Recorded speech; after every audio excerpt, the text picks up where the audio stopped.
La collecte du karité contribue au revenu total des ménages ruraux appartenant à différents groupes économiques. Elle quantifie également l'implication des femmes dans la collecte et la transformation des noix et des fruits de karité. La collecte du karité offre aux femmes une opportunité d'ascension économique. Elle représente 90% de la collecte et se situe au bas de la chaîne des valeurs. En Afrique, l'expérience unique de chacune des 16 millions de femmes rurales qui vivent du karité nous explique chaque jour davantage. Le karité est une culture importante, tant sur le plan économique que social. Il emploie 4 millions de femmes pour l'exportation et génère environ 600 millions de dollars de revenus annuels au niveau communautaire en Afrique de l'Ouest.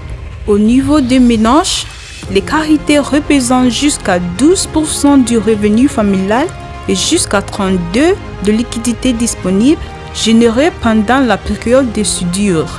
De plus, la collecte et la transformation des noix de karité constituent une source précieuse de revenus en espèces pour les femmes du ménage qui, autrement, ont très peu de possibilités de revenus. La collecte de noix de karité assure une résilience économique en termes de revenus, d'actifs et de paniers.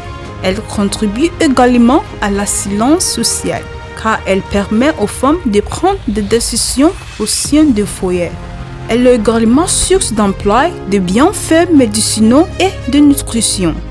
Le karité est essentiel aux familles des femmes rurales à leurs moyens de subsistance et à leur génération.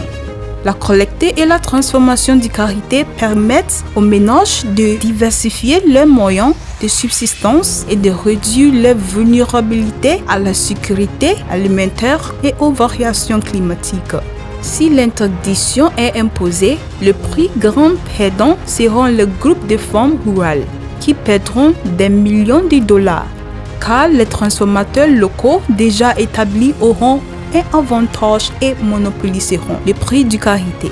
Ainsi, le prix du karité pourrait chuter de manière drastique jusqu'à atteindre la moitié du prix du marché.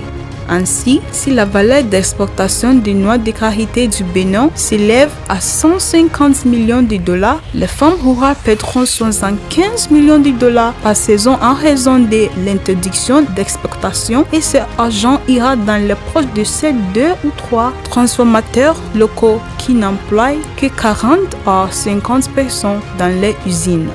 Au lieu de cela, au détriment de ces 4 millions de femmes.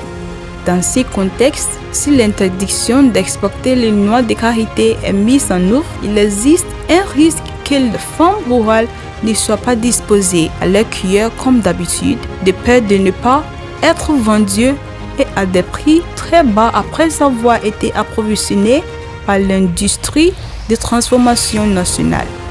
Cette dernière pourrait former un cartel et exploiter financièrement ces femmes à son avantage personnel. Cela pourrait réduire considérablement le volume demande de karité et, par conséquent, leur disponibilité pour tous les acteurs de la chaîne d'approvisionnement.